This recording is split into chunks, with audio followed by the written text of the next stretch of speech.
Hello there. Welcome to Freedom Friday again. Another Friday has rolled round, and great to see everyone here. Um, and today we've got a really a special. We've talked about deep dives. They've been technical deep dives, but we're going to go into like a big deep dive into the person and into ourselves. And Tony's gonna talk to us about freedom and what it means from a whole lot of levels, and he's gonna share different models and different ways of looking at it, so you can start creating a bigger sense of where you are at now and where you want to be, you know, starting from next year or starting from now, but at least in the future. So yeah, thanks a lot, Tony, for joining us again. And yeah, look forward to your sharing. Yeah, thanks, Gerald. This is a culmination of, over many years, I've been sort of researching many areas of life. I've always been a great believer in the holistic nature of life. And in the more recent times, since I've got more focused on the financial freedom, uh, I've come to realize that th- it's many parts that make up a whole. And, just to focus on the financial side or just to focus on the spiritual side is not enough. And, there's many, we get, uh, tend to get a bit splintered and polarized by stuff. And a lot of people have good information on certain aspects of life, but they never fully get ahead because there's other areas of their life that are not integrated. They're not they're not um, being fully um, melded into a greater whole. So everything has been implemented and integrated. So this is going to be quite a yeah, I'm going to move quite fast. There's going to be a lot of information. It is the purpose of this is to give you an overview. I'm not going to go too much into specifics on this.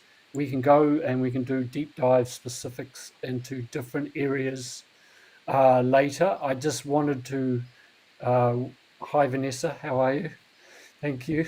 I'm looking at sort of whetting your appetite with this body of knowledge that I call it's knowledge to exit the matrix. I sort of I put it tongue in cheek. It's exiting the matrix, but really it's the ordinary matrix. We are in a matrix, an energetic matrix now, as well. But it's just that we're in this artificial construct, a simulation, if you like, and I am presenting a model that uh, I I believe potentially could I say potentially, and it could help us to get free, subject to obviously many aspects of your own journey and all that.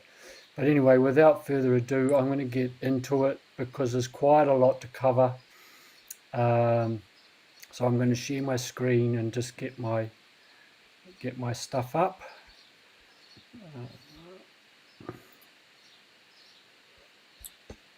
Thanks, Vanessa. Nice to see you too here today.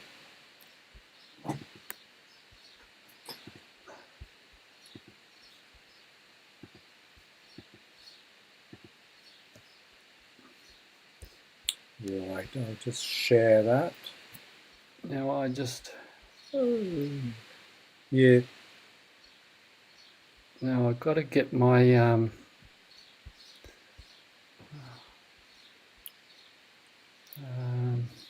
you're sharing your Zoom screen, so we're getting some funky things going on. I mean, you're sharing your guest screen. Yeah. Yep. How do I get out of full? Just open another tab, I think. No, no, well, I've got it minimized down below in my key store, so I need to get back to my key store. Oh, you're talking about your presentation. Yeah, Yeah, hit screen share, your key store. What is a key store? Your keynote. Yeah, yeah, yeah. hit the keynote But I can't get out of. icon. I'm in full screen. I need to get out of this so I can get Okay, to it. minimize this screen and hit your keynote Yeah, but how do I minimize it? I can't at the see how to top minimize. left, just like in normal browser tabs. It's just a normal Right. browser I tab. know it's come up now. It's come up. Okay. Right. So I have to share it when it's on minimal, and then I Oh, do I full see. screen. Okay. So if you share that again, right Right. there we go. Right. Okay. Great. Yeah. So I'm calling this the trinities of creation. Um, I love the power of three in creating. When you look at creation, everything's based on three, and the three key things I am presenting here is the financial system, uh, the legal system, and basically our energy and consciousness system, a spiritual system. And when we're creating, there's always us, the creator or the co-creator, I should say. And we're working on something, we're creating something. This is the process. And then there's the outcome. This is the manifestation of what we're creation. So we're co-creators creating creation. And whether we know that we're doing that or not is irrelevant. We are always creating something, whether it is what you don't want, and there's always a process involved, the energy, if you like, and then there's the final outcome. And for me, my three key values when I'm going about my business and life is truth and the consciousness, which ultimately is love, the unconditional love, and that is what makes freedom to me. And we can be financially free. We could be, we think we might be free because we're under some common law aspect, or we might think we're free because we're very spiritual and all of this. But really, we're not. We're not fully free. While we live in this simulation, we're not fully free until we start integrating all the components that make up life. And I'm going to try and do my best to present through my own filter, I might add, um, what I think that might be. So everything in the financial and material world is interlinked with the legal system. We are all bonded sureties in a bankrupt franchise. In other words, we're all bound. We're bound to an incorporation, which is called a country, which is bankrupt. We are the guarantors of that. It's all about standing and jurisdiction. The only way to be truly free is to access your inner spiritual energy, heart, mind, and apply that to the physical realm.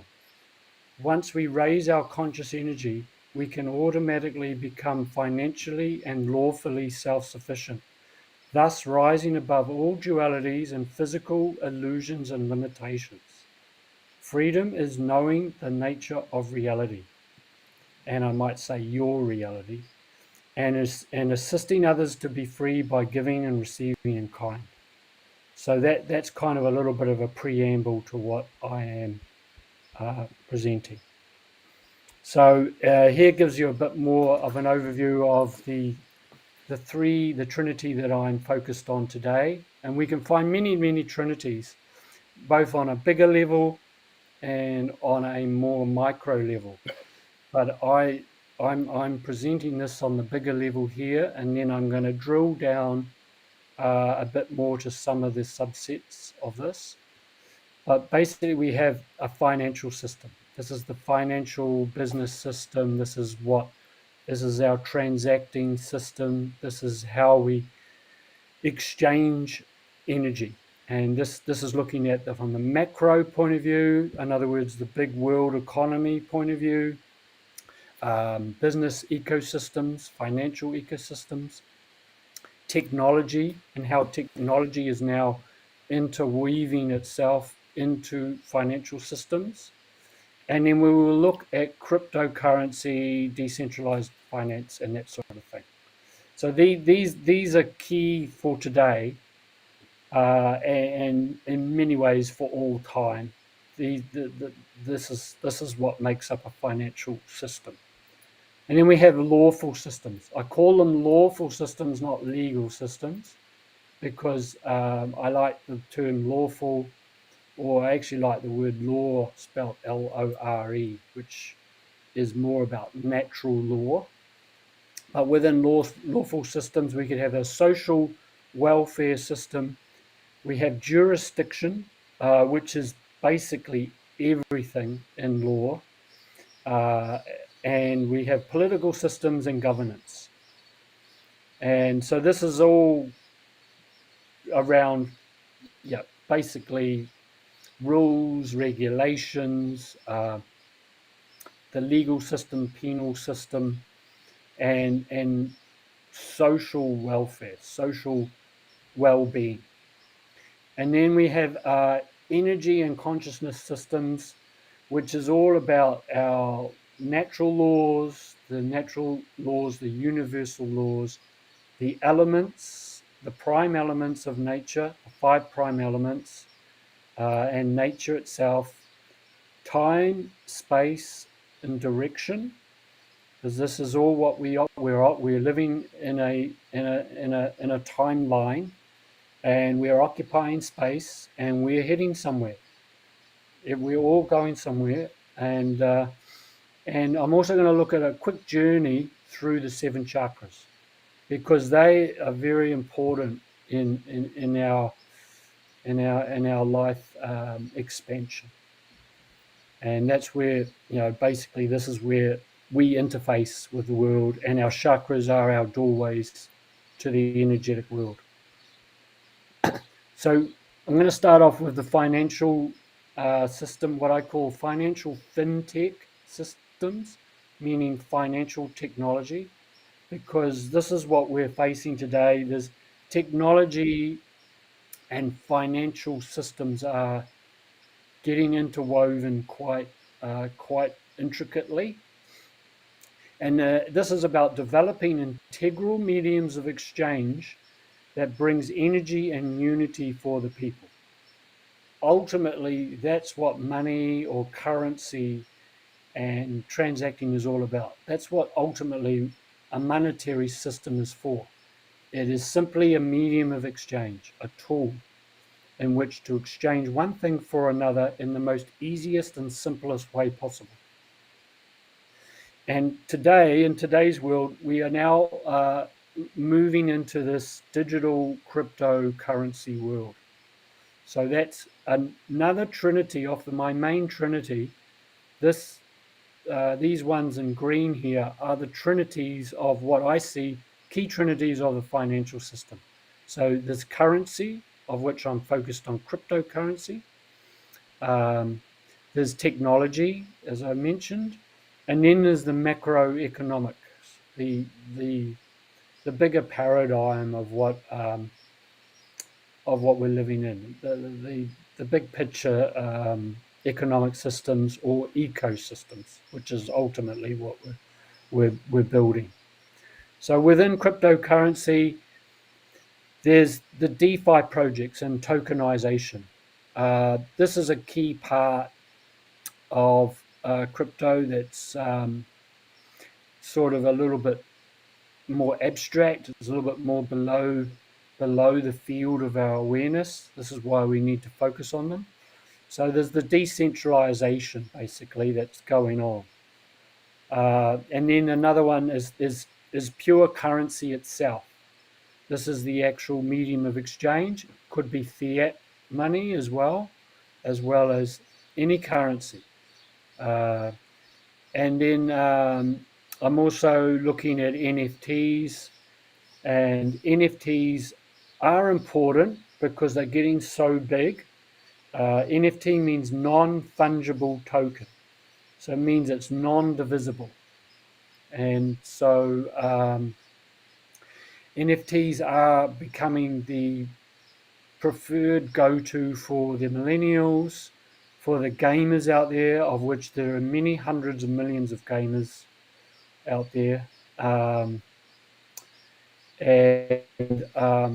it's also developing an ecosystem for artists, musicians, protecting intellectual property as well, which is very important because everyone's getting their IP, their intellectual property, stolen these days. So that's another very important area. Then to go further down DeFi to further explain it, it's it's it's really they are platforms to build upon. In other words, to build your business upon. We can build a business upon a decentralized finance platform or a smart contract platform. And then I see these as the businesses of the future. Um, it's just the way the technology is going, the way the adoption is going. I'm not necessarily saying this is the one and only way, this is the way I think it should go. I'm just really looking at the trends and seeing the way it is going and how we can best utilize that for our best benefit. Um, then when we look at currency, we've got we need a global payment currency. The US dollar, whether we know it or not, the US dollar and most fiat currencies around the world are on their last legs. So again, we're going to need a replacement, and there are a few contenders or a few varieties of maybe a gold-backed fiat currency with a cryptocurrency hybrid. But I'm not going to go in that today. But just so that we know, we are going to need a true global currency or currencies going forward, because the US dollar and the New Zealand dollar, the Australian dollar, these all have a shelf life, and the fiat currencies have been murdered basically by money printing. And this is going to create a major, major problem. It is very close on the horizon now. I thought the system would have collapsed by now. It hasn't. And I have seen more information as to why it hasn't. And it's basically they're waiting for get all their ducks in a row. But I think 2022 is definitely the year. Not sure when in next year, but it's sometime soon. And then out of those currencies, obviously we've got the CBDC as stands for central bank digital currency, which is the one that we certainly don't want. And I do not want to get people confused about a CBDC and true decentralized cryptocurrency. They are like chalk and cheese, but they are all based on a digital system, but that's really where the comparison ends. However, a lot of the decentralized finance projects are really dressed up as decentralized, but as I've come to realize, a lot of them are actually very centralized because they're being controlled by the centralized finance bigwigs. Predominantly, the Federal Reserve is controlling a lot of the crypto, and I won't go into that. It's a time for another day where we can really pull that apart. But I see crypto as the future, and we've got to just try and latch onto the best ones. So obviously, the opposite of a CBDC is a true encrypted private currency that's made on a public blockchain, I might say. So there's a bit of a got to be very careful with the words. And I don't think there's too many of them to choose from, actually. And even some of the ones that we are investing in now, I don't know about how good they will be long term, but again, that's a discussion for another day. And then we've got these stable coins. The stable coins are a very integral part of crypto, but this is one of the reasons why they are still very centralized in nature, even though they've got a DeFi tag, because the stable coins are being stable coins are being printed out of thin air, just like fiat cash. So that's actually defeating the purpose, because if these stable coins are funding a lot of the cryptocurrency, then it stands to reason that they are very manipulated. And a lot of the people that are producing the stable coins are then buying Bitcoin, Ethereum, and many others. And then through money that they've basically printed out of thin air, then they push the market up through big buying, and then they collapse the market. And this is why crypto is so volatile, because centralized controllers have got their paw prints all over it. So it doesn't mean the end of crypto as we know it, or it doesn't mean the end of true crypto, but we do have to be super careful. And then with NFTs, we've got, like I said, we've got artists, we've got gaming, we've got augmented reality, virtual reality, which again is, I think, another giant escape clause from life.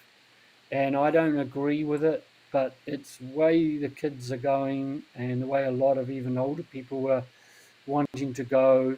Um, so this is why I think the nature and our connection to nature is extremely important, and we'll go into that later. And also around NFTs, you have a lot of these meme coins, and meme meaning sort of a symbolic coin that's really community driven for a bit of a joke or a bit tongue in cheek, but really they're not really got a lot of use case or utility. So they're not really going to go anywhere long term, in my view. Then in the technology, we've got this open source technology, open source factory that I call it, that's been developing the coding of the blockchain. So there's a lot of people that are working to perfect this, to better and better decentralization and distribution for people. And so the cabal can't control all of that. There's a lot of people creation going on. And so that's one big factor in our favor that's happening. And through that factory, we're getting our crypto wallets, which is effectively our crypto bank account. Um, Exchanges are being developed.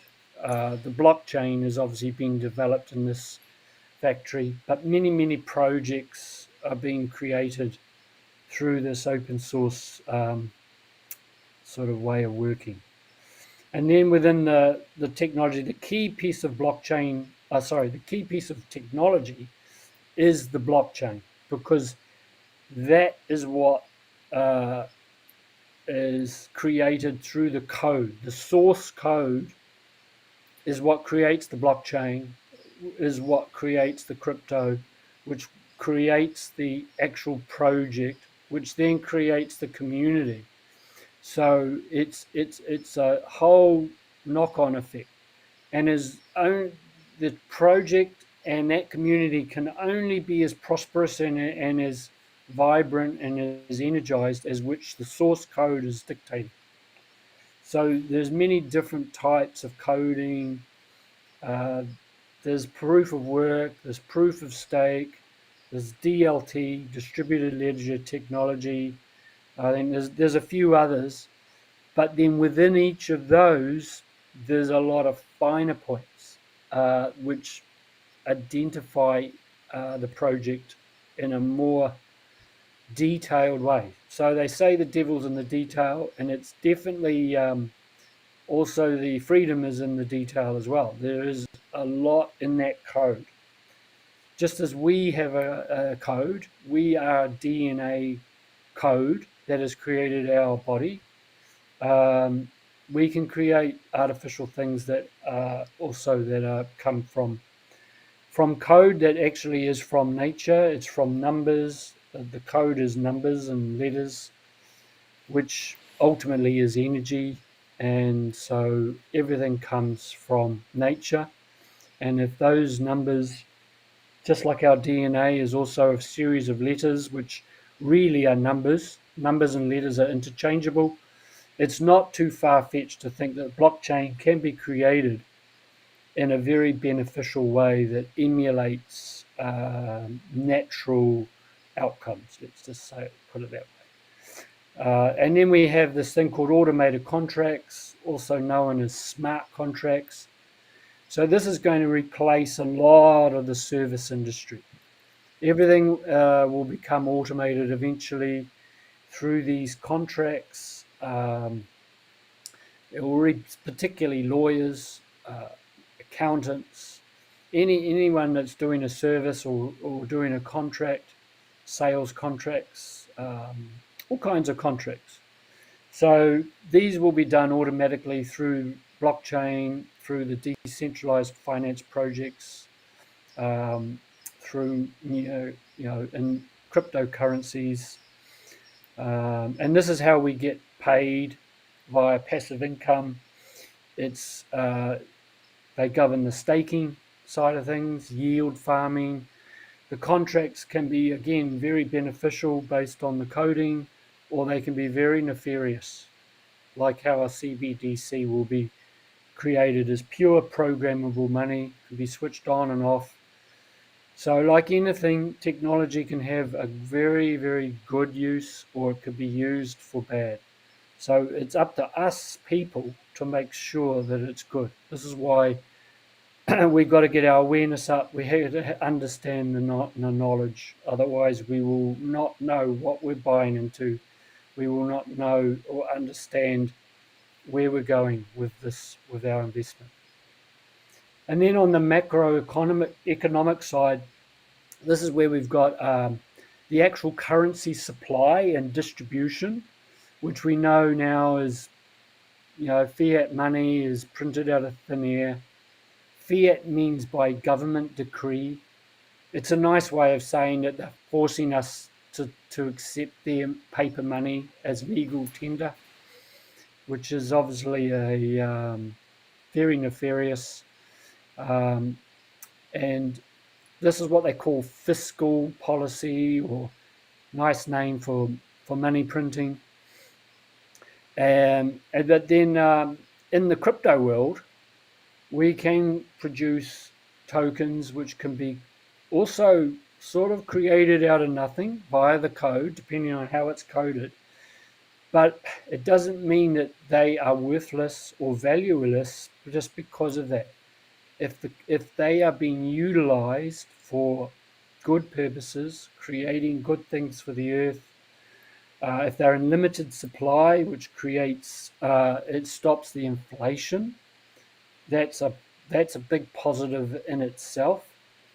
Not everything is going to be perfect, but what we do is we're moving. We can move to a better version of what we got now, and we can evolve. It's all about evolution.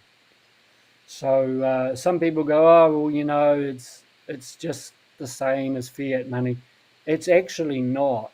There are similarities, but some of the finer differences are very, very powerful and have very big positive influences. And it will continue to develop and evolve as we grow in our awareness, knowledge, and all of that. So we have a chance to be our own bank with these. The currency can be produced that can come to us without any peer-to-peer. These are peer-to-peer models. We can transact with our currency to another person without any intermediary, without any bank or any financial institution, no one clipping the ticket. much greatly reduced fees because of that, and a major redistribution of money when you consider how much in fees the banks rake from.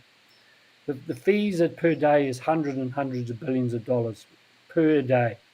So that's hundreds of billions of dollars being taken out of circulation. So it's no wonder we can't get ahead, because we're playing with a small deck of cards. They hold all the cards, except maybe we've got a few, four of clubs or something, whereas they hold all the aces and the kings and the queens, literally. And then we have in the macroecon we have tokenization of all goods and services. This is particularly applicable to the new economy that is emerging with crypto. There is going to be a crypto token attached to all goods and services. I talked about automated contracts. Well, there's got to be a token there as well. Again, I'm not going to get into how's that going to look and is it going to be good or bad. It'll be as good as what we make it. And there's many, many moving parts. But the world is going digital, whether we like it or not, because it's already been decided. In fact, it's already been created, and they're just waiting for the time to roll it out.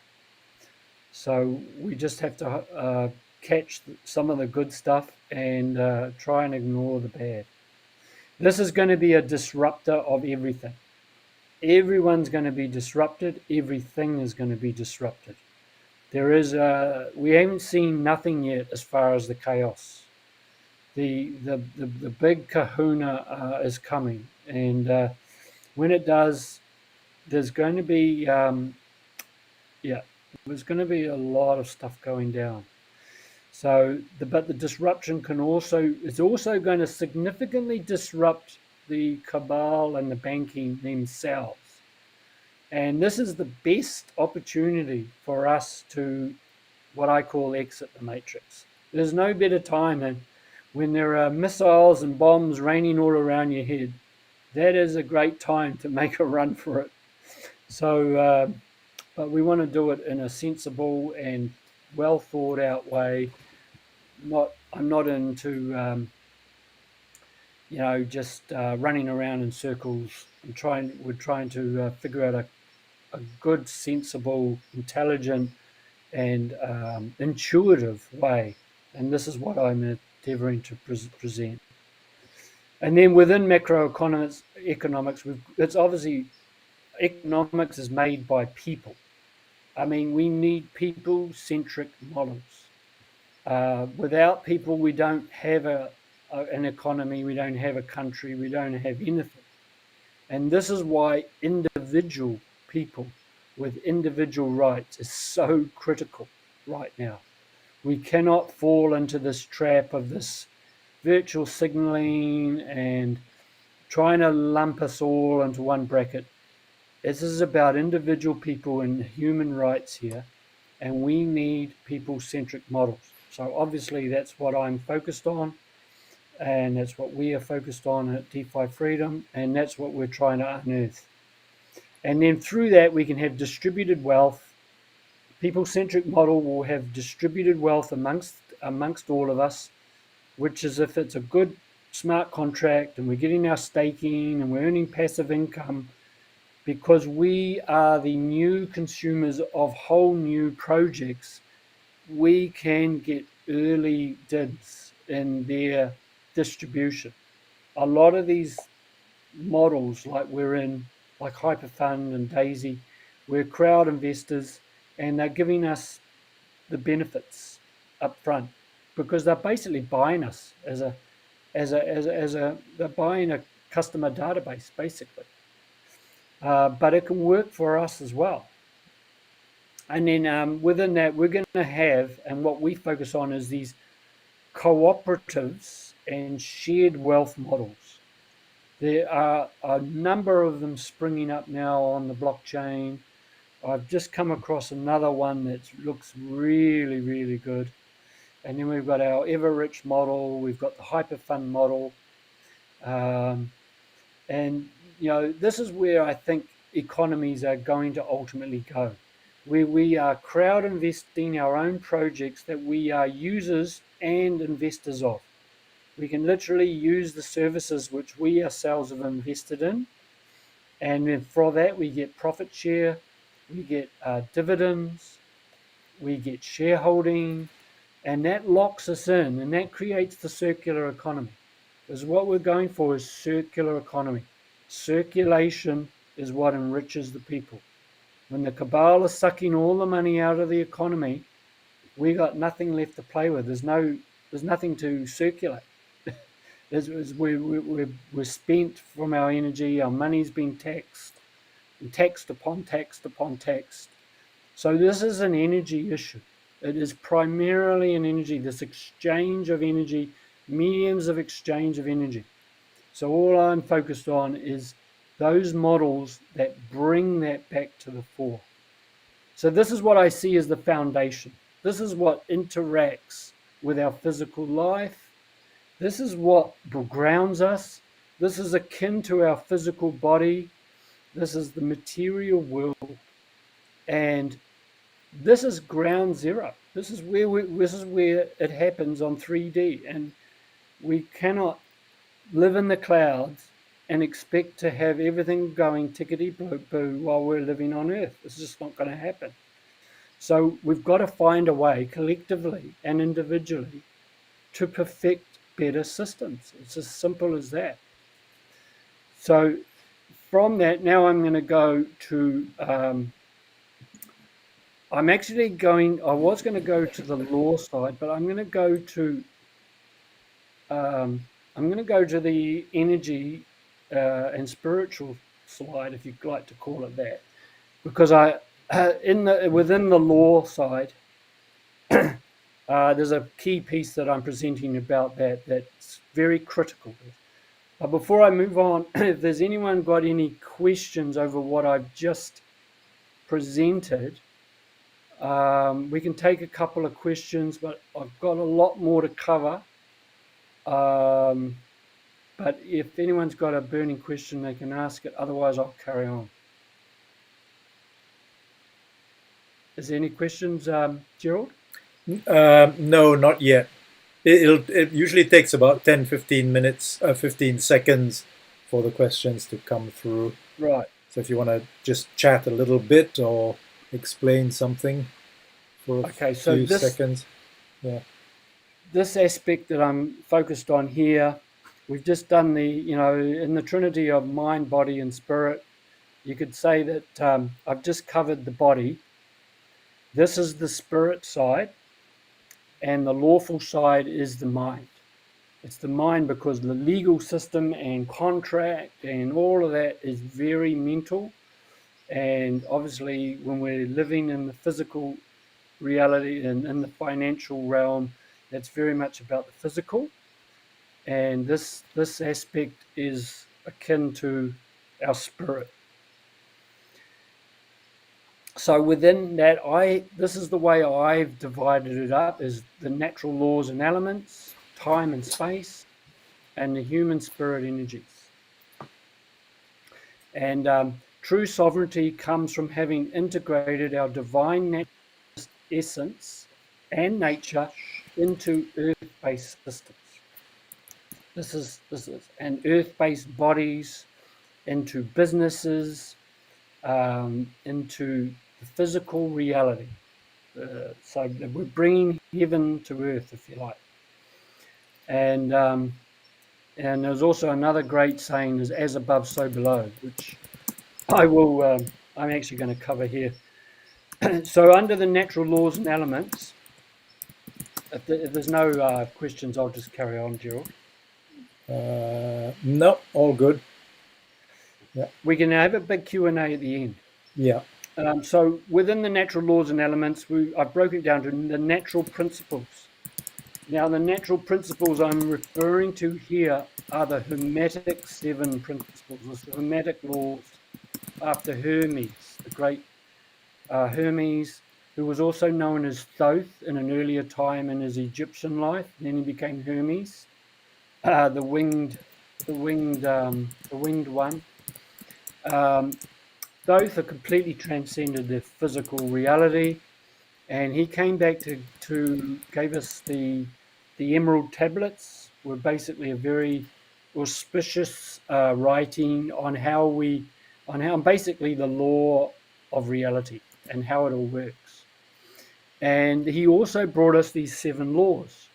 And the first law is the law, well, the principle actually, he calls it the principles, the principle of mentalism, which is basically, it's not referring to our mind per se. He's in this instance, what he's referring to is that we are all in a spiritual, energetic field. And he said it's all mind. When he says mind, he means it's the mind of God, basically, to put it, you know, it's a creative intelligence of energy. We live in a field of energy and everything is interconnected. You could call it a matrix, but it's a pure conscious matrix, not an artificial matrix. And so, by virtue of that, that makes all people connected, and all people are connected to this divine source, whether you know it or not. And so, this is effectively this is the blueprint, this is the template that creates everything.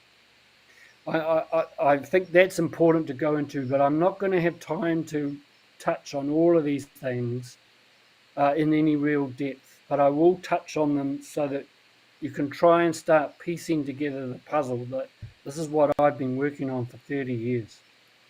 So then we have the law of correspondence. The law of correspondence basically says, as above, so below, as within, so without. So basically, whatever is above, up in the heavens, that same substance is found below in the earth and in us. And you could say an above is also our head and our feet. And so there's always an up and a down. And this is also referring to the vertical plane or the first dimension as well. It is a line, a vertical line. Then we have the principle of vibration. Everything is vibrating, everything is in motion. Nothing is ever at rest. At an energetic level, nothing is at rest. Everything is always in motion, moving. Then we have the law of polarity. The law of polarity, we're seeing this play out big time in the world today because people don't understand the law of polarity, so they're getting polarized. The left and right brain is in war. The left and right politics, left and right, I'm right, you're wrong. We're seeing this play out in the world today. So this is very important for right now. The law of rhythm. Everything's in a rhythm. Everything's in an ebb and flow. This is what the tides are showing us. Seasons are showing us. Everything is in a rhythm, like music as well. And the principle of cause and effect, that is basically the law of karma. What it says is for every cause, there's an equal and opposite effect. For every action, there's an equal and opposite reaction, or there's an equal reaction. So whatever we think, whatever we do, is going to have an effect. For every thought we have, it will create an effect. So you cannot escape the laws. As Stowe says, you cannot escape the law. It's as simple as that. And then we have the law of gender, which has also been messed with big time right now. The whole transhumanism thing, making men woman and woman men and making other races. There's only 2 genders. There's male, masculine, and female, and that's it. And then we have, then I'll go into the nature and the 5 elements. So these are critical for the creation of our earth and everything in it and our whole universe.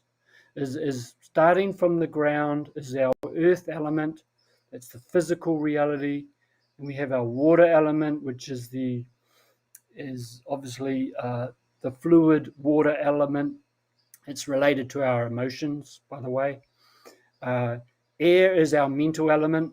The thoughts live in the air. It's about creativity happens. Air is very much about thought energy, intuition, that sort of thing.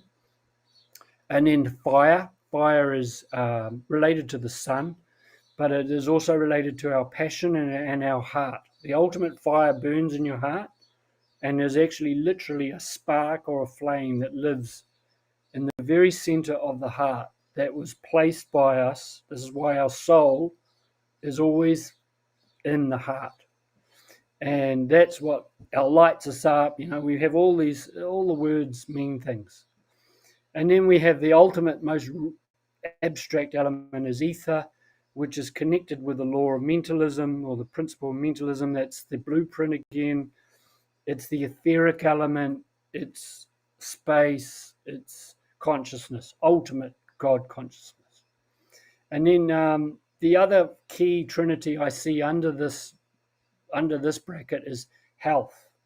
And what is health? Well, health is connection to the sun. The sun is our prime giver of life.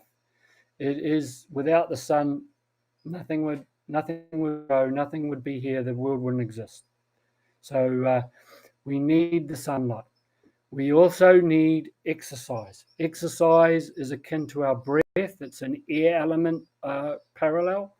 Exercise, breathing, all of that, key. It's absolute fundamental to health. And then food. Obviously, food. We are what we eat. Food is everything. It's our nutrition. It's what provides our minerals and some vitamins. So really, just about all illness is either lack of minerals, lack of right food, lack of the right vitamins, or it's excess toxins. Basically, we're either deficient in something or we have too much of something that our body does not want. And trying to put more toxins in our body now from, as we know what's going on, it's really horrific. So this is a key area of life. We need to get rid of that which we don't need, and we need to put in the right stuff. And as I've referred to breath up here with exercise, but breath is very, very important to deep breathing, rhythmic breathing. It's a fundamental air element. And then meditation, stillness, silence. We really need some downtime, even if it's a moving meditation, a natural meditation, like walking in nature or sitting in nature. We need just some stillness in our life. And then now I'm going to come to the time and space. So I've broken this down into cycles, quantum fields, and the 7 liberal arts. So what are cycles? We know seasons are cycles. Within the seasons, we have directions as well. Northeast, southwest. Think of when the solar eclipses, when the equinox, the solstices. These are all depicting direction as well as seasons.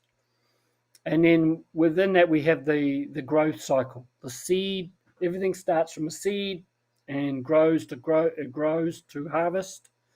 And this is also the birth and death cycle, which we are constantly going through. We live, we die, we get reborn, and we have another life. And it goes on and on until that is another trap. It's another, huge subject but basically death is life and life is death. And when we can face death and while we're alive, then we can truly live. That's the way I see it. Having faced death a number of times, I have never felt so alive afterwards. It was an incredible experience. And then we have the quantum field. Within time and space, like I said, everything is a field of energy. And within what makes us up is the torus field. Everything is in torus fields. If you feel the middle of your head, you'll have an indentation in the crown of your head. And that is where the torus enters.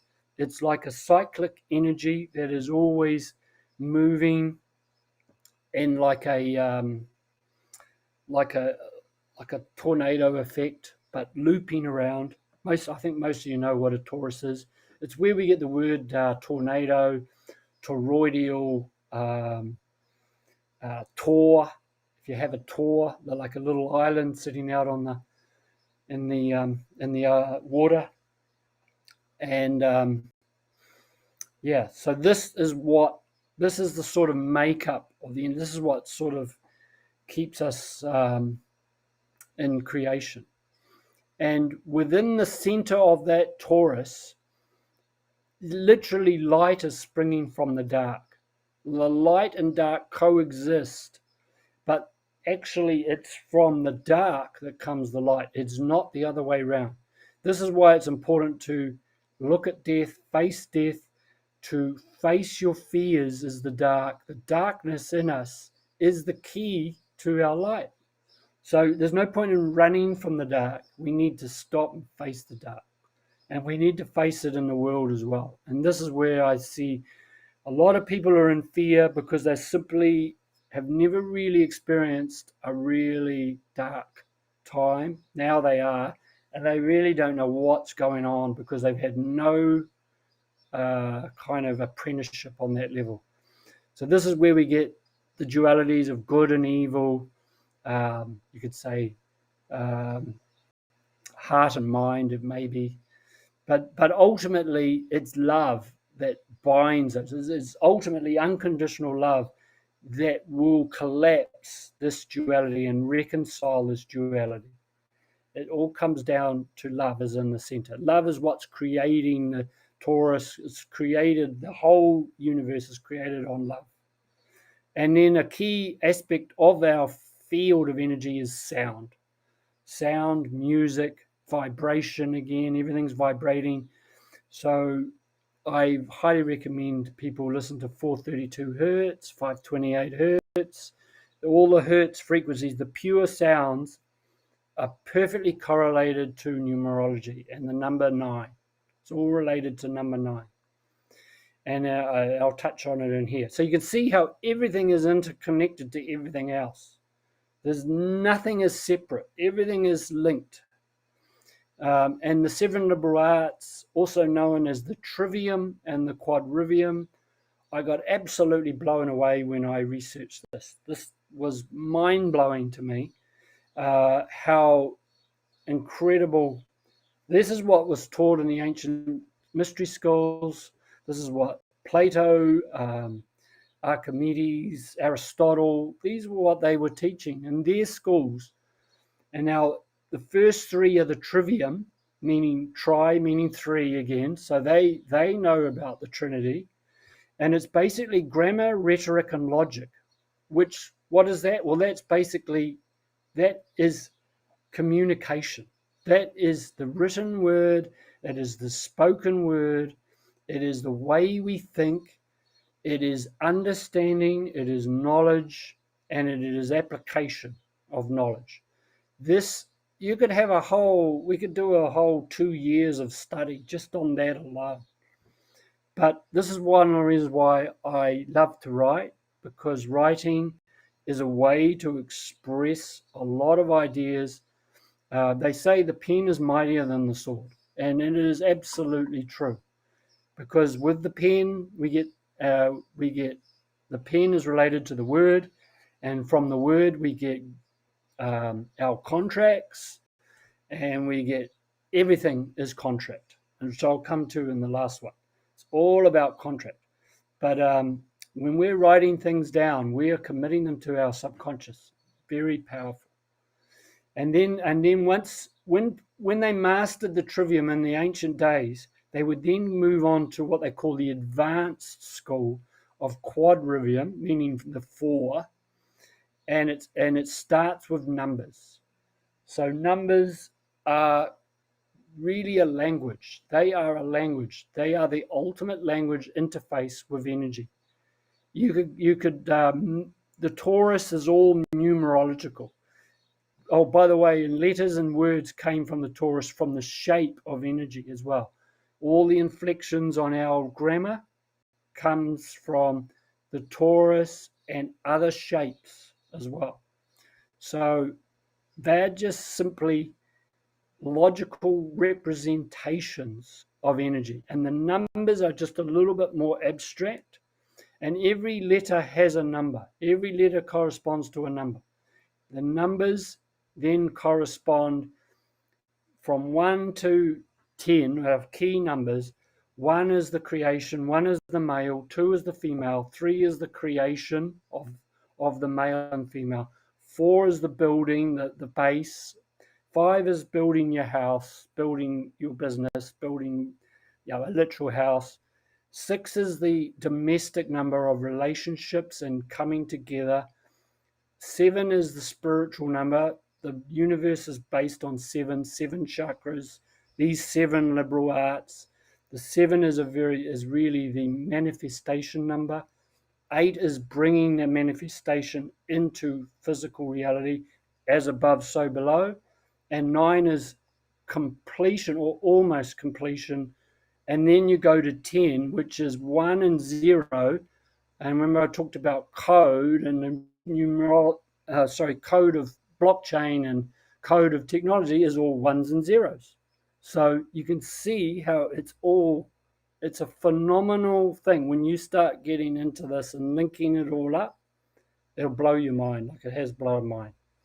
And then when you move from numbers in geometry, so geometry is numbers in space.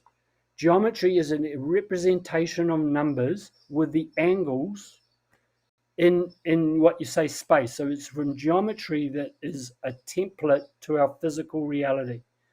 So by looking at the geometry of a circle, the circle is the ultimate thing. Everything's contained within the circle because every shape, all the 5 platonic solids go inside the circle. And each platonic solid relates to the 5 elements. The 5 platonic solids relate to the elements. Again, it's a massive subject. I'm just going to have to skip over it, but you're getting the idea. And then from geometry is music. So music is numbers in time. When you're playing music, it is literally in the air. But it's in time. You have rhythms of music. Music uses a language based on time, on speed, rhythm, notes, and chords, and all of this. And particular music will be very harmonious and healing, like 432 hertz is heart energy. And then there's other notes that are very discordant, and the Cabal know how to use that. So they changed our base frequency from 432 to 440 hertz, which puts us completely out of alignment. So we have to come back to resonance. And then the ultimate art of studying life is astrology. I'm not just talking personality astrology and doing your star signs. I'm talking about it as a cosmic clock, which literally what we're moving through. As we move through the ages, we move through different houses, different signs are houses. And when Jesus talked about the house and being in the house, and you look at the painting of the Last Supper, he is depicting the astrology. Da Vinci knew, Leonardo da Vinci painted the Last Supper is actually an astrological scientific representation put in a painting as though they're having, a supper, right? But it's all code. It's all coded. And then we have our human spirit energies, what I call basically chakras. And again, this is in life, we are literally going through a journey through the chakras, starting from our base, which is the physical reality. It's our grounding point. And then we have, and these on the left here, these are different auric bodies. Over here on the left, we have our physical body, astral body, mental body, emotional, spiritual, causal. So these are like body, and each of these bodies are related to the chakric wheel that is based in certain positions. Like the base chakra is literally at our very, very base, and a hole between your genitals and your bum. There is a hole in there. You can feel it. That is where the energy is going down into the ground. And then we have the sacral chakra, which is in your genital area, and you can follow this up the spine. This is the true Jacob's ladder. When they talked about Jacob's ladder, this is the ladder. And then the solar plexus obviously is in your solar plexus, but in the Hindu art, they refer the navel. They prefer the navel, but the navel and the solar plexus area is a very critical area. And then we have our heart chakra, which is where our soul is where the seat of the soul is in the heart, and this is our love. And then we have a third eye, which is our wisdom, and then we have our crown chakra, which is really transcendence from the physical reality. So we're kind of starting at ground zero, ground when we're born, and then we're literally kind of moving. We learn creativity, we understand our power, we're learning love. Love is always in the center, and we start opening these chakras as we start to develop. So that's a quick rundown of the chakras. Then I'm coming to law, lawful systems. So true law is a contract between us and the divine. When we forget who we are, we allow outside authorities to install their legal fiction over us. So that's what's happened. It's not our fault. It is not our fault because for a long time this world has been in a lower frequency, and the cabal have been able to control us very, very well. But now that is starting to break up. We're seeing that starting to break up now. I'm not going to go and touch on every single one of these. You can see it. What I really wanted to focus on was this jurisdiction area, because everything is a jurisdiction. We are in their jurisdiction. We're in the cabal's law of the sea jurisdiction. We have been lifted up off the land into their legal fiction, law of the sea, which comes from the very early days when they were colonizing countries. Countries then were incorporated right back there. The East India Trading Company, or whatever it was, and the Dutch Trading Company, they were already onto it then. And this is why in those days they were obviously sailing on the sea to discover new lands. And so they adapted that to our legal system so that we're basically considered lost at sea, because they used to send ships out and people used to go out to find their new land and they didn't come back. So they thought, oh, well, we can use that going forward. So because we haven't found who we are, because we don't know who we are, and because we don't understand the law, and because we don't understand energies, we're considered lost at sea. And this is unbeknownst to us, this is what's happening. So we are in their jurisdiction on the sea, in their, and there's many, many layers. There's so many layers to this. It is like an absolute minefield, right? But I have discovered this lineage called the lineage of David. And he has created this society, and it's called the Proclamation of Peace. Well, that's the new contract, and we can now join up with this society, the lineage of David.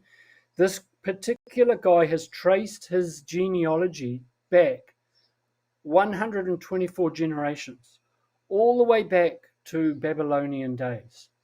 And because he's done that, and because it's been proven it is an unbroken lineage, he knows exactly who he is, because he's going right back to the very beginning when the true law was being created.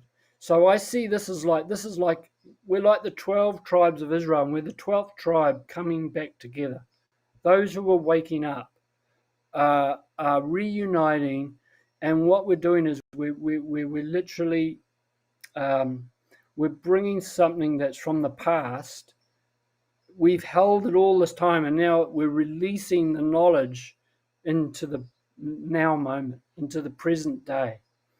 And so this is really going back to the original DNA of the original humans on Earth. This is why history is so important. And we've gone through all these permeations through history, mainly because religion and money has controlled us. The religions were installed to completely bind us up. The Babylonian money magic system was created to bind us up. Everything is about being bound up. And religion means re-lig again, religion, to rebind again. And this is what's literally happened. So everything is contract. Everything is in their jurisdiction. Everything is commerce, including us. We are literally a chattel. We are goods in their jurisdiction. That's how it is. This is why they're treating us so badly. And this is why, because we haven't woken up to who we are, we don't know how to fight back. And I'll show you the website for Proclamation of Peace. I've done my initial application. It's completely free. And this proclamation goes to the highest court in the land. It's called the Court of Ecclesia. It's in the ecclesiastic court. And the Court of Ecclesia is their creation. This is using their system against them. This is what they created for their protection. Now, because this one guy has traced his lineage back to these days, he has now got the right to create this society, which we can all join for free because of us finding it. It's like we're on a treasure hunt in this world, and then when you find something like this, I've been through all of the common law stuff. Common law is great, but it will only get you so far. I've got common law here. This is what we need in our regular everyday legal system. Should be a common law system. There's a lot of great things in common law. Do no harm. First, do no harm. That's the first law. And we've obviously lost that because no one's adhering to it. No one's not enough of us yet anyway are actually bringing this to earth. And so this is why we have a terribly corrupt penal system. Our jails are really just another part of the incorporated company. It's why domestic violence and crime is out the gate, because we've been treated like animals, really. And these are human rights issues. This is causing racial divide because we've been divided and conquered, basically. And this is why, and privacy is so critical. So as you can see here, I've got governance and politics, which is we've got this globalization problem. They're going for a one world government. Globalization is just a front for one world government, one world money, one world everything. And it's through our governance, through our politicians, that they basically, we have the taxation because they're in charge of the taxation, the tax collectors, basically. And I put technology in here because technology can also be used in the blockchain for a new kind of voting. We can vote on the blockchain that's totally secure, and we can have secure payment systems as well, which is cutting into the financial sector. But ultimately, there's this technology around power and energy systems, power energy, and then they are trying to incorporate this 5G into us, which we know is it could be very powerful, but again, it's been put at a certain frequency that's going to be very harmful. It's going to be linked to the jab and all of that. It's very nefarious. And then over here, social welfare. I put councils here because councils are very much connected to social welfare because they're governing our rates, so our home ownership, public services. They're trying to, they're obviously in charge of our water and transport, and these are very important for us. So we need to get control over these with the people. We need locals for local decisions. This is what councils in the American Indian times, it's why they had councils. They were real community councils. We've completely gone off track there. And then under that is also education. Education is absolutely critical. And because this is all part of governance and politics, because they are funding the schools and they put their teachers in there, and they're basically in indoctrination centers. And we need to go back to educating real science, nature, real science, not this bullshit fake science we've got now. We need financial management education. We need holistic health and food education. We need schools for higher learning for the kids who are really smart, who a lot of them are. They need special treatment. And we need to educate people on what true history is, because we do not know history. We do not know why we're in this problem now. So history, retracing our past, is critical. And then obviously health is a very important sector, and even more so now. Our health system is so broken. Hospital system is broken. The mental health system is broken. The child services is absolutely broken. This is all by design. This is by design, unfortunately. And we need to get back some spiritual health, mental health, physical health. We need to break up the pharmaceutical cartels. We need to go back to natural and holistic services. And we need to focus on prevention and lifestyle. It is absolutely critical. And then, of course, in here, I missed out here, but, with the taxation, this is another control system, how our taxes goes, a lot of it goes to the Federal Reserve, not to the roads, not to hospitals. It is not going there. And they're working with our Reserve Bank in New Zealand. And then they're creating interest, and they're creating the debt, which we have to pay. And then we got all these other taxes, fuel tax, GST, and on it goes.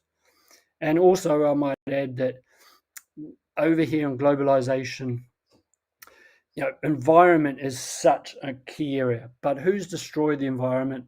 Certainly, yes, it has come from us, but through really the cabal, us destroying the environment and then saying we're responsible. It's because it's caused by climate change. These are big decisions made by NGOs, non-government organizations, who are coming right down into our personal life and telling us what we can and can't do. And this has got to change. Climate change is a thing, but it's solar driven, it's planetary driven, it's off planet driven. It's absolutely, we're going into a cooling period. We're going into a grand solar minimum, which means it's going to be a very cool planet. So they used to call it global warming, then they changed it to climate change. And then we need to get back to local food production, local small business, local communities making decisions. Because where there's food and where there's money, this is where governance comes in. This is why we need to reclaim it as people. Otherwise, we are screwed. So I will just show you, not that, I do have my Proclamation of Peace website. So I'll just have to stop share this.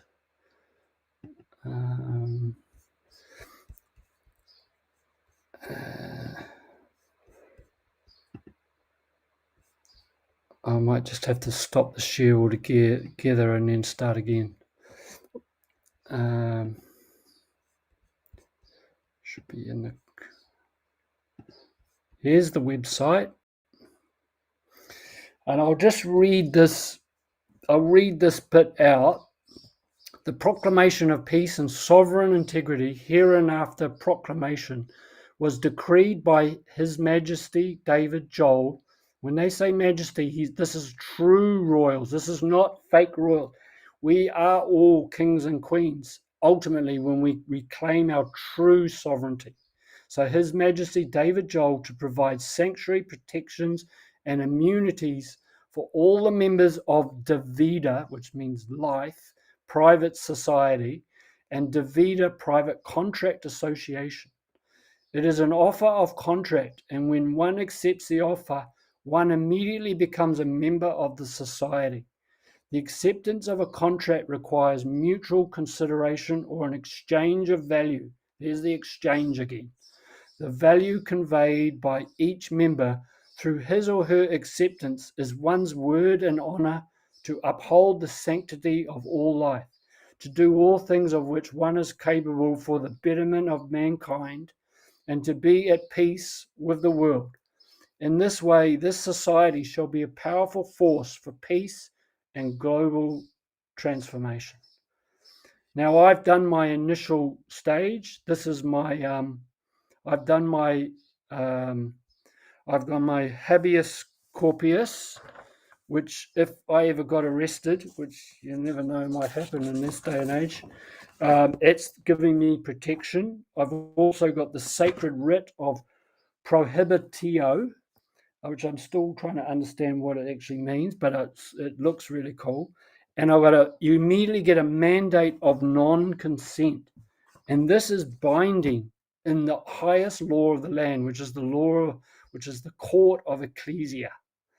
And I suggest everyone go onto this website, proclamationofpeace.org, and create an account, because I found it absolutely mind-blowing. I couldn't stop reading it late one night.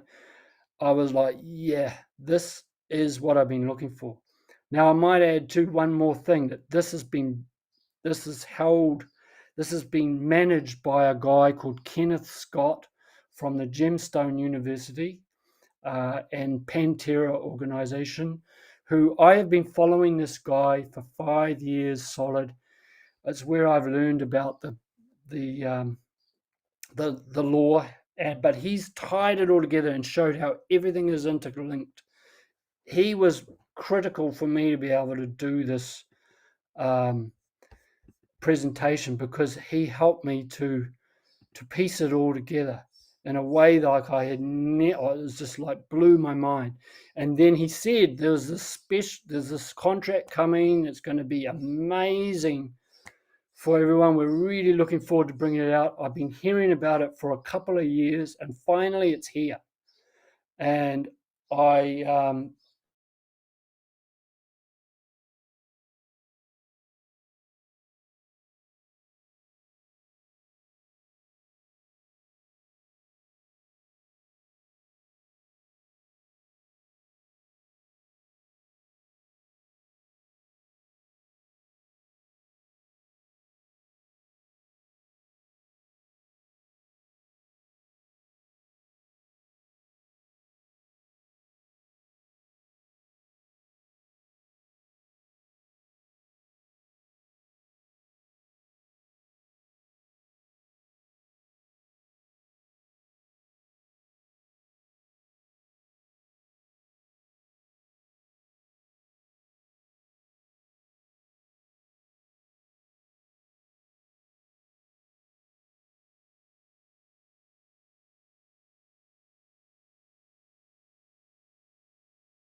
Sorry, guys, I forgot to put on my sound again. Tony's coming back on, and please ask your questions now, so that by the time he gets in, then you will he'll be able to answer them, because it takes about 10 or 15 minutes for the questions to come through. Okay, I'll just bring Tony back on. Hi, sorry Tony. about that. Oh my God, what an anticlimax. Yeah, yeah. We were all on tenterhooks, and then you disappeared. We thought, oh my god, they got him. They got him before he could get to us. Yeah. Oh my God, I'm so glad that didn't happen in the middle of my presentation. But yeah, sorry about that. My battery actually died. It was me. It was my fault. You didn't put it on the mains. Ah, I yes. hadn't had it on the mains, no, and Yeah. sorry. So anyway, Kenneth Scott from this company, not company, he's a society. He's created his own society as well, but he is kind of overseeing this Davida society. It's, like I said, it's completely free, but he is an absolute genius who's just linked all the um, all the pieces of the puzzle together. And he's also creating a blockchain based, I believe he's creating a blockchain based um, project, crypto project as well. He's researched religion so right beyond before religion to the time where religions were created out of pure knowledge and spirituality, really. And it's really quite mind blowing how he has literally joined all those dots together. And he talks a lot about the you have when you go to you go to a Masonic lodge, you go to a lot of the government buildings, they have two pillars, always have two pillars at the entrance. They are symbolic. They are there put for a reason. It means the line of the king and the line of the priest. And this is what governs the whole world. And the priest governs all law and all religion. The priest isn't just the priest of the church, he's the priest, if you like, overseeing all law, because ultimately everything is law.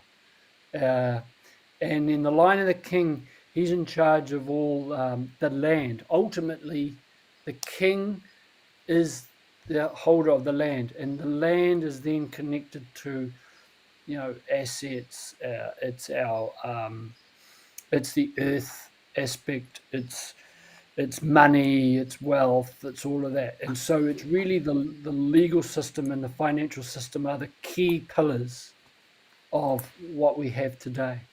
And this has evolved over thousands of years of now we've come to this point where everything's collapsing again, as it's collapsed many times before. Always great empires always collapse, and usually the current chaos or the revolution, if you like, is usually quite short-lived, which is good news for us. But then there's long periods of peace in between, and the history always goes to the victors, as they say. The spoils always go to the victors. And this is why they're continually, over hundreds and thousands of years, been able to control us really well, is because they're in charge of the money and they're in charge of the law. And they're able to affect our mindset. We actually think that we're, a lot of stupid people around, a lot of people, sheepy like people, which I don't actually like that saying anymore because it's a bit demeaning, because we were all sheep once.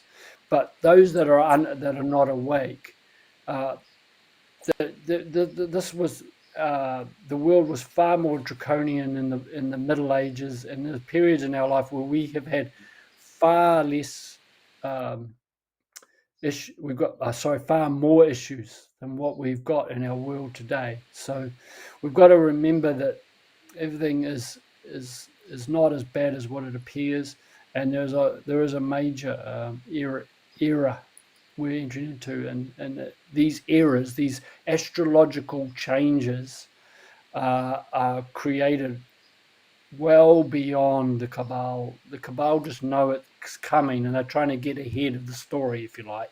They know solar changes are coming. They know that there's big technological changes coming. So all they're trying to do is herd us up and get us as controlled as they can before we wake up, basically. So that's kind of what's happening. Hmm.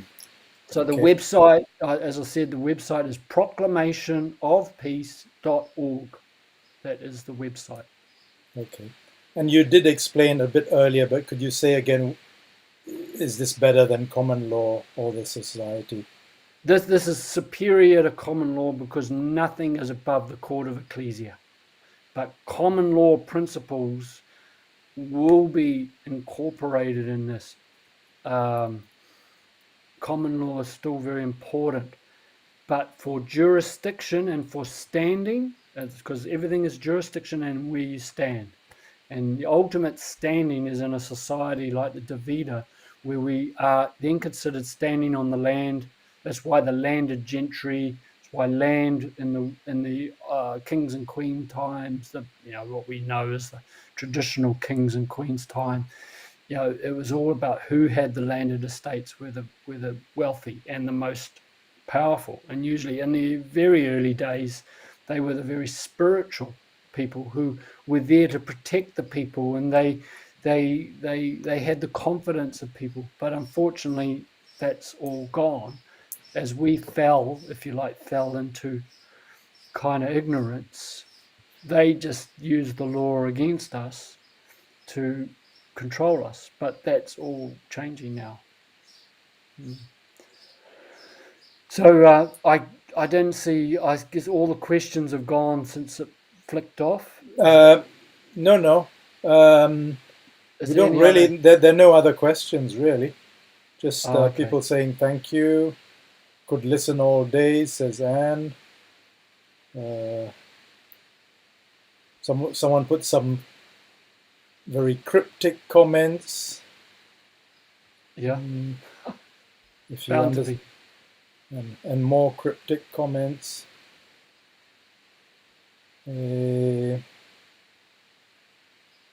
really interesting. Vanessa's on the site. And this is fascinating. Oh, it says Rama, the true kings and queens are returning. Yes. Yeah, you're welcome, Rama. I look forward to meeting you too. Yeah. This is so much to unpack. As I said, this is just an overview, and it might, for a lot of people, it might be, oh my God, how the heck? I'm still trying to catch up to what he was said before, and there's a lot of them. There's a massive download I've just given you. Yeah. Yeah. Well, watch the replay. Understand that the big picture is so important, and when we understand the big picture, then we can navigate. We've got a map, and what I'm trying to do is develop a map, so then we can look at the areas where we need to work, and we can go to work and start actualizing our life. But what I realize is nothing truly good happens unless we embody it. We have to actually embody what we know and what we learn. We can't just spout it off, throwaway lines and, oh yeah, I know that because I read it in a book and stuff. We have to start actually living and implementing and applying and embodying these truths literally moment to moment, if we can. So, the crypto side, the financial, this is only one small piece of the big picture. But without it, it's going to be very hard to bring the whole picture in. Same with the legal system. It's only a part of it. But if that's not fully functioning and we're not got true jurisdiction, we're not going to be free. And the same with our spiritual stuff. I see so many people, oh yeah, that's spiritual stuff, I don't need it, you guys are all floating on clouds, but that's missing the whole point. We are a spiritual being having a human experience. So we need to just integrate it and understand what the chakras are, because that's really the ultimate journey to true spiritual awakening. But we've got to do it with our feet on the ground. Otherwise, it's going to be no earthly good to anyone. Yeah. Oh, we've lost your sound, Tony. There we go. You're back again. Might be the internet. Always at this time of the day. Yeah. But it looks like, okay, so this is what you've shared with us is a bit of a harbinger of what we could do in 2020. And what we could do in 2020 is, as you said, we could do it with our feet on the ground. Otherwise, it's going to be no earthly good to anyone. Yeah. What we could do in 2022 is to have a look at those different aspects and work on them, amongst ourselves, well, amongst as a group. Um, Yeah, absolutely. We could delve in. I mean, we could do a workshop on proclamation of peace. We could do a workshop. We could Ken Scott. Yeah, he actually spoke to Calvin Elp from Counterspin, and I thought it was really good that he did a couple of episodes. So if people want to hear the interview with Calvin Elp on Counterspin Media on, I think it's Rumble, not BitChute. I highly, highly recommend it. It is really, really good. And Ken is very good at explaining it. He outlines it on the legal side very well. And really worth delving into. But, it is a massive subject. Um, and so we've just got to start somewhere and just, yeah, I do really, you know, think the spiritual side is very underrated. But I think that, like I say, you're only as good as your weakest link. You're only mm, as strong as your weakest link. And wherever that link is weak, then you will never be able to grow until that link is strengthened. And then it's the same with consciousness. You cannot think beyond your level of consciousness. mm, Consciousness is the sum total of your thoughts, feelings, actions, intuitions, intentions, right? So if they are very low resonance and vibration, that's what you're going to get in life. mm, That's what I've figured out myself.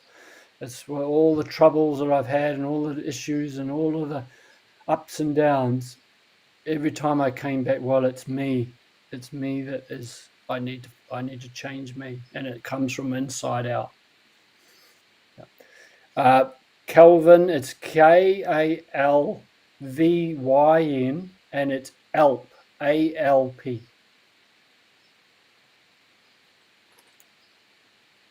right. So, having Um, come from the New Age spiritual movement, I mean, I had a spiritual shop for 11, 12 years. And I came in very green and a complete newbie. Uh, I had some incredible experiences in Egypt and traveling around the world. I had an incredible experience where I was almost having an awakening experience just about every day at one stage.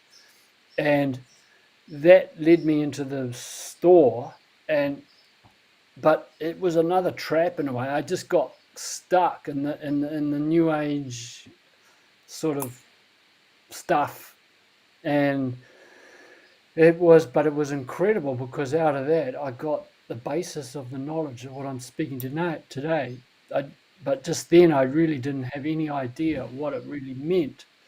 But the stuff that I didn't need has fallen away, and the stuff that I'm quoting now is mm, stuff that I was learning way back then, but I had no idea how it was to be used or applied. Now I say I've just got a tiny bit better view, but it's not through anything that I've done really. It's not because I'm extra intelligent or anything. I just spent hours researching, and I've persevered, and I just have had a thirst for acquiring knowledge mm, and putting it into practice. And through my business, that's why I use my business as a sort of a testing ground for my ideas. And so I was quite good at manifesting stuff, but I was also very good at dissolving stuff as well and losing stuff. But but I'm not. I've just simply done a few hard yards and spent a lot of time researching. That's all I've done. mm. Yeah, yeah, fantastic. Yeah, there's so much to get through, and like Tony says, just take it, just absorb it. Don't work too hard intellectually. Allow it to come into you, and mainly integrate it, and do a lot of practical stuff. Do a lot of stuff going into nature, meditation, exercise, and all those practical things help you to integrate the knowledge, the sound that you hear from Tony and me sometimes, but that sound then integrates through the physical movement and through the practical applications that you do. So then it becomes embodied, as Tony was saying. Yeah. Um, yeah. So what do you think, guys? Do you think you've had a lot? We've been through this journey like for 2.5 months, I think. When did we start? Do you think you've had a lot? You've had a lot to absorb, and maybe we thought perhaps it might be good to have a break, and over this after next week. So maybe we can have a, what do you think, Tony? Maybe we have a last Freedom Friday next week, and then we have a bit of a break just to allow people to, and maybe next week we'll give some practices. Maybe we can share some practices that you can do over the break time to allow yourself to integrate all that we've talked about, and also to start thinking about how you want to manifest 2022. Yeah, how do you want to manifest your wealth and your sovereignty and your relationships and yeah, your whole world really. So I thought that would be quite a nice idea. What do you think, Tony? Yeah, well, I think so. I think it would be good to have a break. It has been a pretty intense year, particularly the last few months. Um, we'll definitely give you some stuff to go on and research. I am finding out some quite a little bit disturbing stuff about the crypto world. It's not all. It's certainly a lot of fishhooks in there. We Mm, have to really be very, very careful with the stable coins. Don't hold any of your money in a stable coin. And we can go into that in another session, the traps and the connection with Tether, Bitcoin, Epstein, believe it or not, that the convicted, the Epstein and the Ghislaine Maxwell trial that's going on now, that is hugely connected to Tether and Bitcoin. So,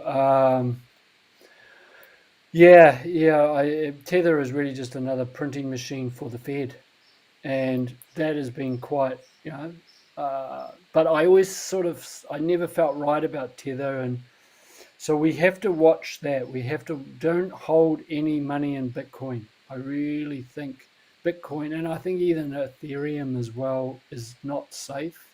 I mean, this is just my opinion, but when we go to a break, just focus on those fundamental cryptos that we told you to buy in the ISO 20022. I'm even more confident in those now after what I've seen about Tether, because even I think a lot of our DeFi projects could actually not survive what's coming. mm, And I don't like to say that to send you off in a tailspin, but we are dealing with the cabal have got their fingerprints all over a lot of them, and they are playing for keeps. They are not messing around here. We have got to be really on our game. Um, also, I've got some really cool things lined up already for the new year. Some super cool project, and also one of our members is going to do a presentation with another project that we were looking at earlier. So that I think you'll be really excited about blockchain-based phones. So we've got some cool things to kick off 2022 with. mm. But yeah, we'll compile a bit of a bit of homework for you to maybe do if you like. Shall we do a training? Are we going to do a training on Monday and Wednesday as well, Gerald? Yeah, yeah. I, I haven't actually finalized it, but if you've got some burning things you want to go through, one for the premium members and then two for the other members. Yeah, feel free to pop them in here right now while I talk to Vanessa's question about I was going to get a cold wallet. Yes, I still haven't. Well, don't worry, a lot of people haven't. You're not the only one. When I opened the Global Unit Pay account, would that suffice putting everything there? Well, suffice. Well, it's a lot of crypto experts consider the cold wallet probably the safest place to put your crypto, mainly because it's offline. And if the whole blockchain and internet goes down, of course, it's got to come back up again. I think people are working on separating the blockchains from the internet, but I don't think we're there yet. But yes, a cold wallet is probably the safest place to put your crypto over this period. Is XRP and XLM okay? Well, Tony's been doing his research, and he very much likes XRP and XLM, don't you, Tony? Yeah, as far as I can tell, they are our front runners for. See, they can't just bring out a CBDC on its own. They're going to need XLM and XRP to facilitate. So I still see them as my number one, number two. Like I was saying, I'm double down on that now after what I've learned the last week. So I'm not selling my XRP. I'm not selling my XLM. I'm not selling my Hedera Hashgraph either, or XDC, and a couple of others. But this is, there are going to be losses, but as long as we come out overall better than what we went in, I think then we're doing good. We can't expect 100% track record, because if we just stay where we are in the banks, we're gonna lose out every way, I believe. So we have to we have to do something, and I'm just giving what I believe is my best advice without being a financial advisor. But it's just, what other people do, they must do their own due diligence. Yeah. If you just took our word for it and then it didn't work, and then you came back to us and blamed us, well, I'm sorry, I'm not going to accept that. Yeah. Won't. Yes. What we're talking about here is sovereignty. So sovereignty is the word. Sovereignty means, taking control yourself of your finances, of everything around you. Well, around that you can control, that's within your jurisdiction. And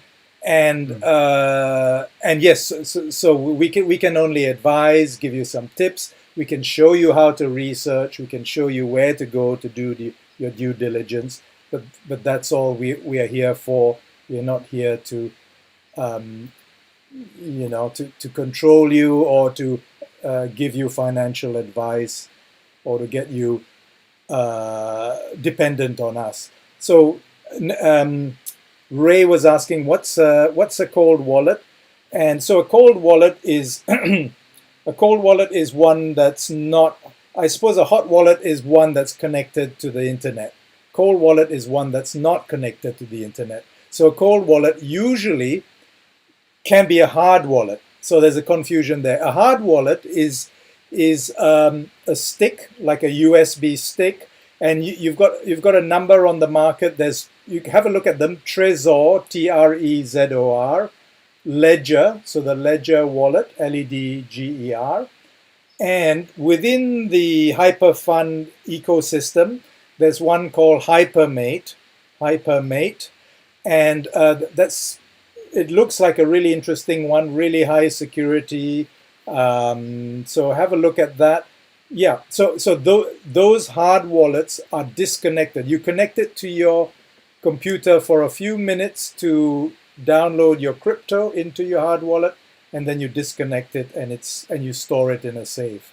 And other forms of cold wallets are, you could use a phone, disused phone, for instance, that you don't connect to the internet, and using, say, Hyperpay wallet, you can actually connect it to your Hyperpay wallet, and it will set up a little vault on your phone, and you transfer your crypto to that, and then you disconnect it. And as long as you don't connect your phone, it stays a cold wallet.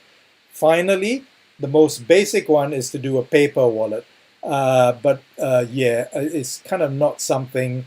Um, it's not, well, yeah, it's not totally recommended because things can go wrong with paper wallets. But it just goes to show that there is that possibility as well. Yeah.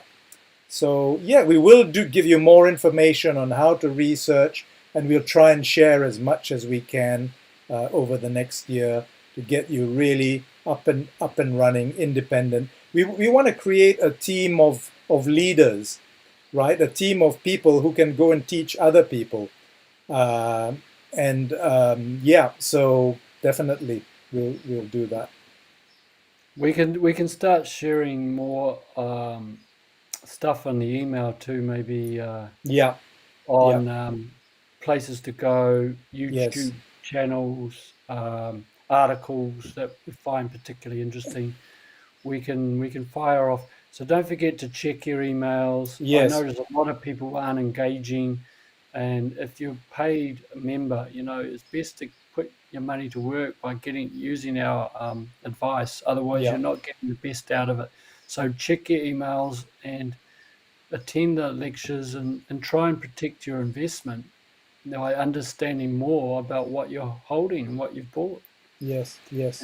And the more that you engage with it, the more you're going to get more out of it, because the universe loves to reflect back what you are actually doing. Where your attention goes, energy flows. Yes.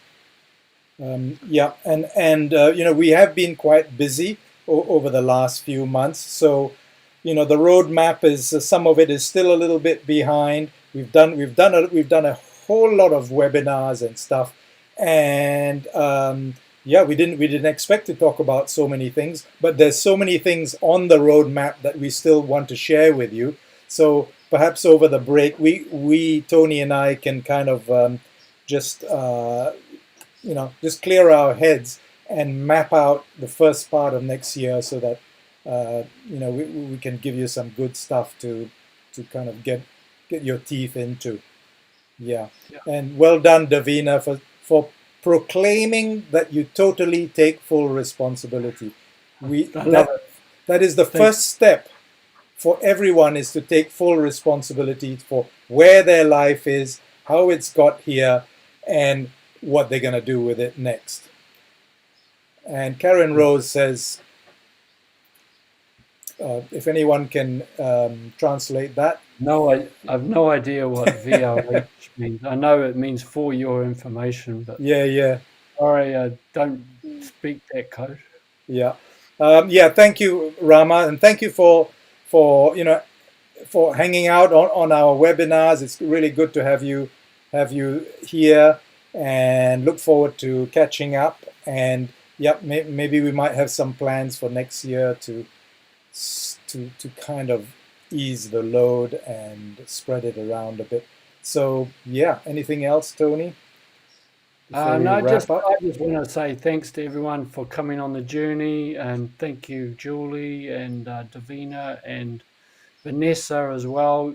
You ladies have been so awesome in Yeah, your yeah, support, and you're turning up and you're showing up. I love that.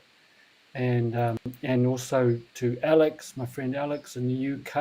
It must be very early morning there. yeah, I love that commitment and the willingness to roll your sleeves up. It's fantastic. yeah, Yeah. yeah. Well, And and to you, and Maggie, Joanne, yes, great. All you're all so wonderful people and friends, and I just feel like we're just, this is just like a well, nice chat among friends, right? exactly, and thank you, Alex, for actually making the effort. Do you realize that for Alex, I think we're 12 hours. Alex is in the UK, right? And so for Alex, it's 4 in the morning when he gets onto the show. So you probably missed it the first hour, but yeah, I think it's 12 hours, isn't it? So 13, yeah, I think is now, it? Oh, because we right. start Oh at gosh. 7. Well, they keep changing it around. I wish they didn't. Thanks, team. Love it. Have a good night, all. Yes, thank you, Maggie. And thanks, Alex. And thanks, Joe. And yeah, so we'll see you on Monday, next Wednesday, or next Friday. 4:49 here. Okay, yeah, that's right. It's 5:50 here. Yes, you're right. So it is 13 hours. Yeah, Gee, good on you, mate. I yeah. appreciate it. Thanks for that. Well, have a Okay. great weekend, everyone. Yeah. And yeah, we will come up with something on Monday. If you want to come along, we can have a bit of a free for all. We can maybe look at Daisy. We look at Hyperfund. Hyperfund have changed their website. Some Yeah, people that's right. a Yeah. few issues. Daisy claiming is still an ongoing issue for some of you. So if you've got Daisy tokens, reach out. I'm more than happy to take the time to at least get them safe for you. Don't just leave it because you know it's not going to help. You've got to swap them into the lift token, and unfortunately, we weren't expecting to have to go through that. But this is the thing with crypto: when you're dealing with money in your own responsibility, we're not handing our money over to someone else. There is a bit more work to do, but the rewards and the upside is great. Yeah. Yeah. Okay. Yeah, Cool. no worries. Yeah, we will do an update then on the projects Yeah. because I know not everyone can make the ones that we've already done. Um, but Yeah. though a lot of the stuff is archived, though, isn't it, Jill? You Yes. can go Yes. back and We're watch building what the we've done. archive. Some of the old ones are have fallen off the archive. That's because I've updated the page, and the old ones are not connected. But over the next few weeks, I'll put everything back on, so you'll be able to access it. Yeah. Cool. So if anyone's is still is having trouble or they, Well, okay. Well, let's have a look at that on Monday and Wednesday. We'll go through your questions and make sure everyone yeah. is up to speed.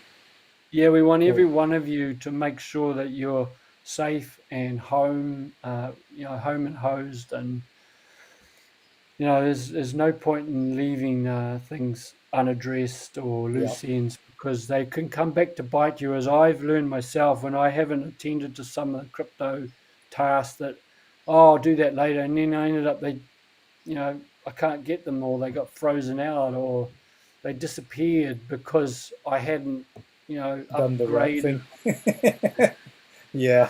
Yeah, I hadn't upgraded my wallet, and so I lost a few tokens. Oh boy. So we don't want you to go through that. It's not necessary. Yeah.